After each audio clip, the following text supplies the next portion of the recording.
For many, this is the last time you will ever study maths at school. This is the end of 12 years of studying maths.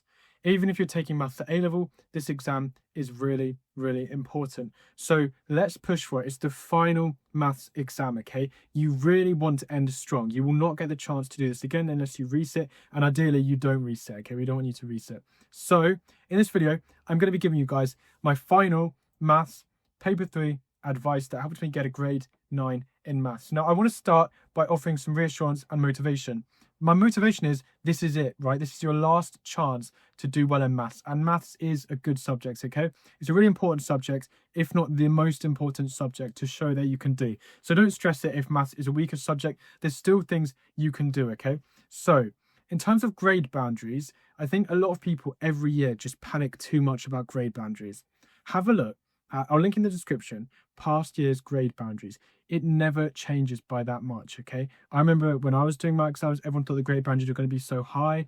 Grade boundaries are not going to jump more than like 5 a paper, okay? So I think too many people are getting really worried about grade boundaries when, in my view, obviously I don't know, I can't predict them. They never go up as much as you'd actually think, okay? It's not like a grade 9 suddenly going to be 74 out of 80.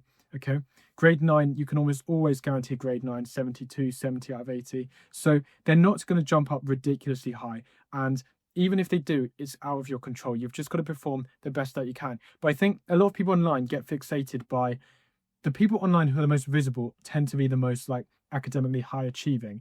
And because there's so many of them, you think that it's going to skew the grade boundaries. But you're forgetting, A, the majority of people doing maths don't watch videos like this. And also, the top students, they're such a minority, okay? So just feel reassured about grade boundaries. It's not going to suddenly go up so much higher than you actually think.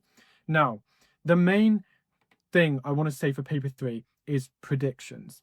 Now that you've done 2 maths papers, the predictions for this paper are going to be really quite good, okay? Much better than paper 1 and 2. Because if there's a big topic that hasn't come up in 1 or 2, it's very likely to come up in 3. So my strategy for paper 3 was and would be to do so many predicted papers, look at the predictions, make sure I'm really solid on them. I would literally do like 4 predicted papers between now and the exam, maybe 3 between now and my paper 3, okay? So do loads of predicted papers, even just looking through them loads and thinking, right, picking out the things that you really think you're going to be bad at. But go through the predictions. That's my main bit of advice, okay? Make sure you're super strong because there's a high chance they're going to come up. Obviously, don't just forget all the other maths. We don't know what could come up. You can never truly predict, but you can actually fairly accurately say we would expect to see these topics. So vectors, I don't think vectors or circle theorems came up for Edexcel anyway. So expect to see that and at least prepare for them in paper 3. It's those topics that you've got to make sure you're really strong at. That's what actually helped me quite a lot in maths during my exams. The predictions got a lot better as we went along. So I got really good. I practiced a lot for paper 3. And so a lot of the predictions were accurate. Also reflect on what's going wrong for you or what went wrong for you in papers 1 and 2. Do you feel like you keep making mistakes? Do you feel like you're neglecting certain topics? If so, revise them. Make sure you just reflect on your weaknesses and improve them for the next paper. As always, practice in maths is key, okay? It's just practice. Practice and learning very clearly what's going wrong. You've got to go into this, as I said in my paper 2 maths video, with a mentality that everything you're about to study and everything you're studying is going to come up. And in many cases, because of the accuracy of the predictions, it could, okay? So practice a lot and learn what goes wrong. There's still time to learn like 3 or 4 topics really well between now and the exam, no matter when you're watching this video, okay?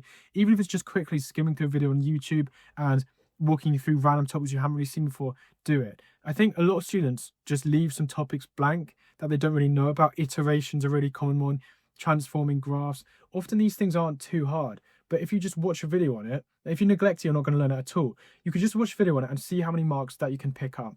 Final reminder then, really be careful with the start. You need to get the start right, whatever grade you're aiming for. So just be careful. Make sure you get all of those early questions. You don't want to drop any mistakes there.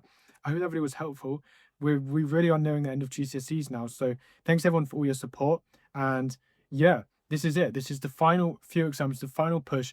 Leave any comments, leave any questions that you have. But I really hope the maths exam goes well for you. And come back, let me know how it goes. And then you have till on results day, tell me what grades you will get. I'll do a video then to remind you all. So thanks for watching, and I'll see you in the next video as well.